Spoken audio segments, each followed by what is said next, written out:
Official title, I am the Playground and Open Area Warden. Brilliant, which leads me nicely to my next question, is what on earth does that entail? Because that is niche. It is, it's one of those where you tell people and they say that's a job, and they say, yeah, it actually is. Basically repairing playgrounds, checking open spaces for dangerous stuff, etc., and making sure that the play areas are safe, doing the minor running repairs, reporting any serious things we find, but just keeping the playgrounds open and safe. So it's all right, yeah. It's one of those jobs, ideas, things that you do that I think we as a public probably take for granted in a way, and I mean that in the nicest way, in that we come to a playground, if you're a parent or otherwise, and you say, oh, it's there, and it's there for you, and don't realise it's maintained. So you're almost, you've got a job in the shadows, essentially. I'm invisible. It's an invisible job. That's what I do say to people, that it's an invisible job. We try and get in and out, start early when it's daylight, get the jobs done, because we want kids to play. Ultimately, we want them to play and play safe. So we have to get the jobs done, in, out, sorted, disappear, and the kids come and play after school, and then we move on to the next one. Day to day, unfortunately, it's graffiti, litter, and we've got hot spots where we can go where we know that we keep getting hit by graffiti. But again, we've got the right tools, we get it cleaned up, we get the litter picked up, because we've got a great litter picking team as well at Bolsover, and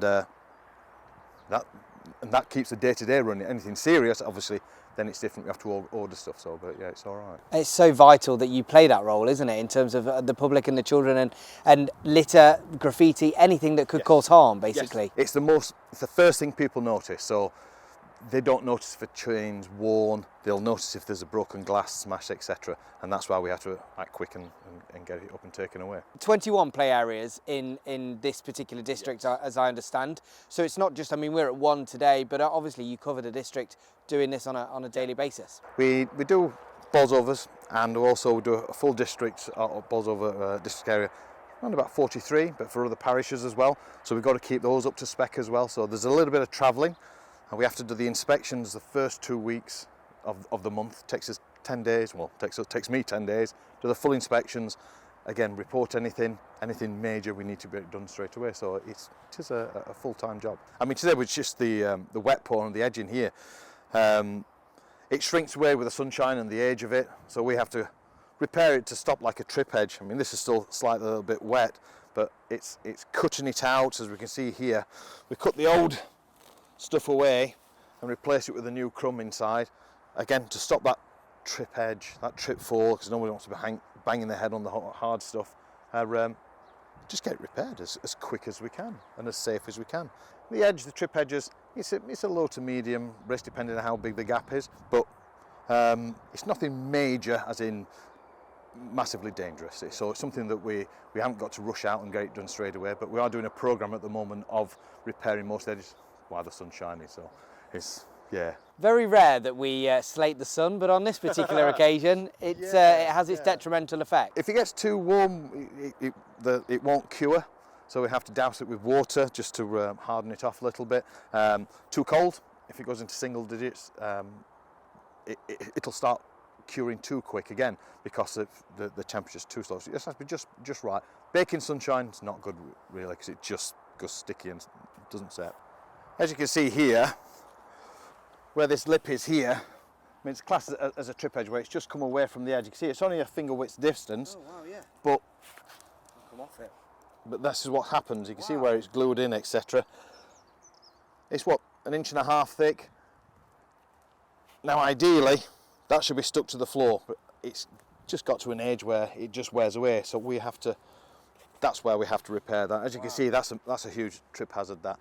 This is just because of sunshine, rain, frost, and it just curls away. It's just like an old piece of toast. It gets around about 7-8 years, and we'll find out that it's becoming more and more. It's not just us on our play areas, it's the play areas from all over this district, from Yorkshire, Manchester, because we do talk to other playground maintenance guys, and they've got the same problem. So it's not just down to us. We're just trying to find a solution. The solution at the moment is repair. We'll go ahead across to, I wouldn't even know what to call these, but we'll walk across to them nevertheless. Well, the clue's in what they actually sat on. They're called springers. I won't ask you to ride one. Well, I mean, to be fair, when I do inspect them, one of the things we have to do is we put pressure onto us, because there will be large teenagers. I don't think they'll be heavy as me, but we do have to give it a bit of a push down just to see if there's any weaknesses into them. And basically if it's anchored in as well, because if the edging's coming away, you've got to think, well, underneath maybe with it just sloping away, maybe there may be some under soil damage where it's loose.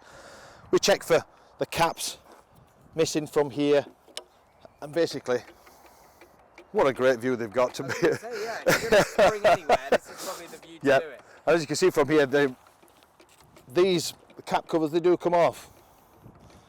I mean, it's just a quick repair, but there's no point in writing that down. It's just repaired and on. So sometimes my job's very, very easy. Well, I was going to say, sun's out, you get to have a little playtime. Yeah, it is a little bit weird. My wife says you play on a playground all day. And I can't argue. Yeah. I can't argue. People are going to be clamouring. Yeah, definitely, yeah. So I mean, this is just basically, we're looking at if there's any sharp edges, anything nuts and bolts showing, etc. And say we've got a full stock of nuts and bolts, we can put those in and it's get replaced straight away. So that's good. But if again, you can see on here where the edging is. Yeah. This is an all way around, so this is going to be, this will basically take a full day to get all this repaired down because it is a large area, and it's just one of those we've got to get doing. Trip hazard, we don't want them falling onto this here. We've got to get it sorted as quick as we can. So sometimes what we do, we monitor stuff, keep an eye on it, keep taking pictures of it when we monitor once a month, see if it's moved any further, and if it has shrunk, get it up and get it repaired as quick as possible. There's almost no finish line, presumably, then, with a job. It's the fourth bridge. Because I've got this one, then like you said, I've got another 21 play areas to do, so it's what keeps me busy, keeps me out of the house. The first thing we look at as we're approaching it as an inspector, we're looking at the floor, the approach area, etc. Yes, there's twigs, but that's what. The first thing you notice again is the wet pour that we need to be doing. Yeah. So that's been monitored down, etc. And again, it's on the programme to repair. And the next thing you will look at is the condition of it, just with your visual eyes. Yeah. You can see if there's anybody's put anything onto the slide. Because this is the main play area of it, is the slide. So we have to look for sharp edges, and we just use as visual first, just see if there's not any sharp edges, and we can just give it a bit of a tug. I'm a big strong lad, so if it comes up, then we need something to do with it. And you can see that there's no real sharp edges, everything's secure, nuts and bolted in. Again, eyes are very important. And the problem is with it, we sometimes go a little bit blind to it. Yeah. So we approach it from a different direction, just a different angle. Just instead of walking up from this point again, then we go and have a walk round to it as well. So, and you see, oh, I've spotted that this time. So it's just looking at it, because I see this every day. You almost, and I would never insinuate that you were being complacent, but you could almost have that complacency, couldn't you? Yep, and it does happen. It does happen. And once a year we have an annual inspection where an outsider comes in. They do his annual inspections, and they pick up things. I've gone, oh, never seen it, and vice versa. And so again, I then comes onto my computer. I get that done, put it down to a job sheet, and then we start working onto it there. But hopefully it's never that serious. Like, if I can shake it, I do climb up onto the stairs and I'll give it a good jump and down. I'm a very slender 17 stone, as you can tell. And so we do give it a good old tug. Make sure that everything...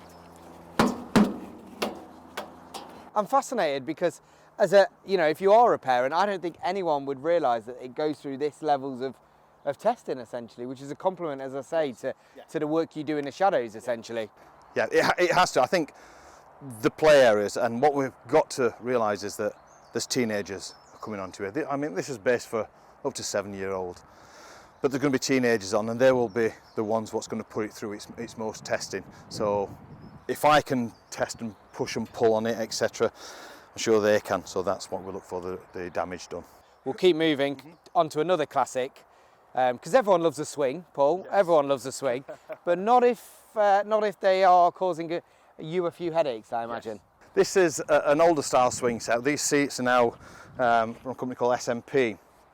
And if you can notice on here, wear and tear, we've replaced the loop chains with these Vari-Links. Slips in quite easy, but you can see there where the black marks are, where the chain's swinging. It does actually wear, but I've replaced all these just for, I mean, they'll last another 5-6 years. And that's what we're trying to do, is again, just get to it before it gets too serious. Yeah. It's a half-hour job done. Nobody then complain. Again, then we're looking at the anti-wrap shells, because with this they can't wrap the swing round, because that shell just go all the way around. The swing can't get caught onto it. It's a great idea. They just need maintaining. I have to get the ladders up and we grease them, etc., to keep them nice and lubricated. Again, it's just looking at the condition of the chains, the seats, is everything secure, etc.